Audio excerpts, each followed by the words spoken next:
When you think of real speed, litre-class motorcycles are the first thing that come to mind. Unveiled in 2008 with the sole objective of competing in the 2009 World Superbike Championship, the journey of the BMW S1000RR began.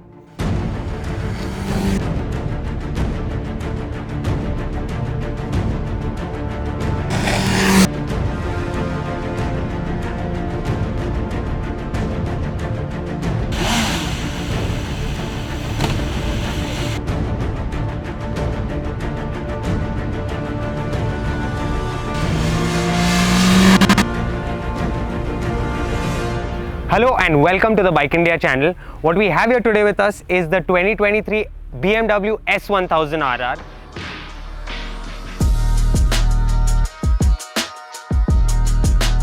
The main change in terms of design is a set of aerodynamic wings that are set to generate up to 17.1 kg of downforce at 300 km per hour.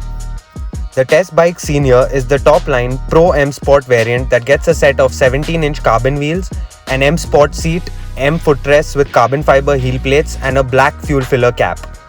BMW have taken a lot of equipment from the previous gen M1000RR, which is the more hardcore track-only version of this litre-class weapon.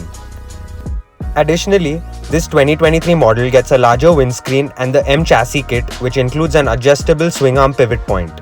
White is not usually my preferred color on a motorcycle, but paired with these blue graphics and subtle hints of red, the S1000RR is a spectacular motorcycle, one to stare at for hours on end.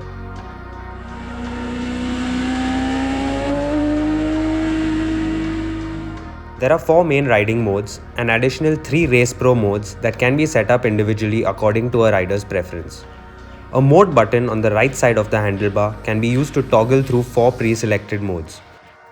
The TFT is a little complicated to use at first, but once you get the hang of it, it is pretty engaging, especially because of that BMW knob selector to scroll through the menus.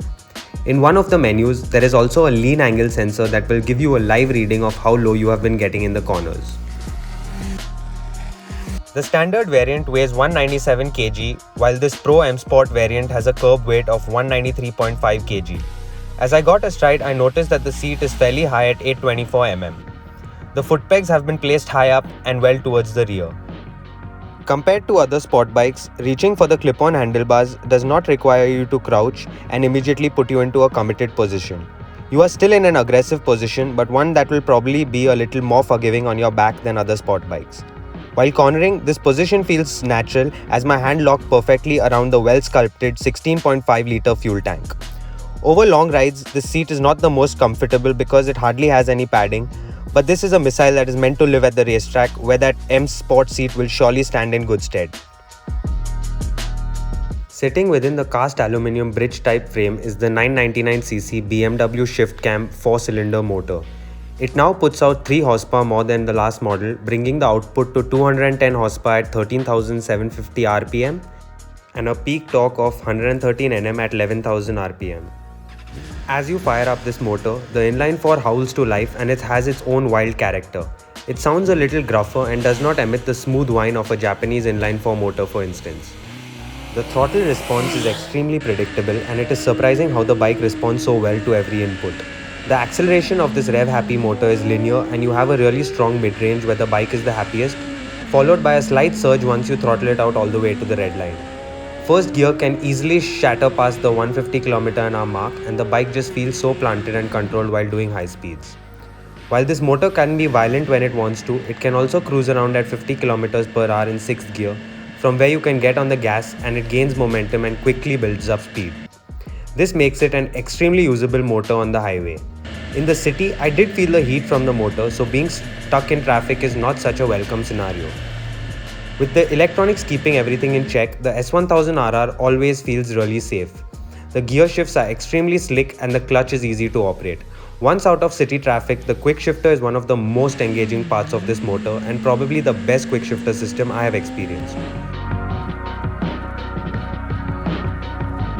The S1000RR makes use of Marzocchi forks at the front and a Marzocchi monoshock at the rear. Additionally, the advantage of carbon fiber wheels is that they are extremely lightweight and reduce the bike's unsprung weight. They also have a lighter rotating mass, so the amount of force required by a rider to change direction is significantly reduced.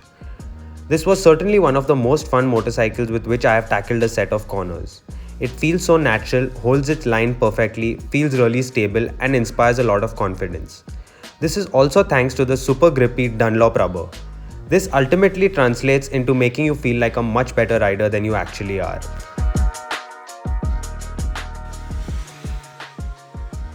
The standard variant of this motorcycle is priced at Rs 20.25 lakh. The Pro can be had for 22.15 lakh and the top spec Pro M Sport variant Senior is priced at Rs 24.45 lakh. Supersport motorcycles have surely come a long way, and it is mind-boggling how the electronics make 210 horsepower feel usable and friendly to manage. This is one of those motorcycles that you know is not at all practical to own unless you live near a racetrack. But spending a day with it will make you feel more alive than you've ever been. We hope you enjoyed this video. Like, subscribe and follow the Bike India channel for more content like this.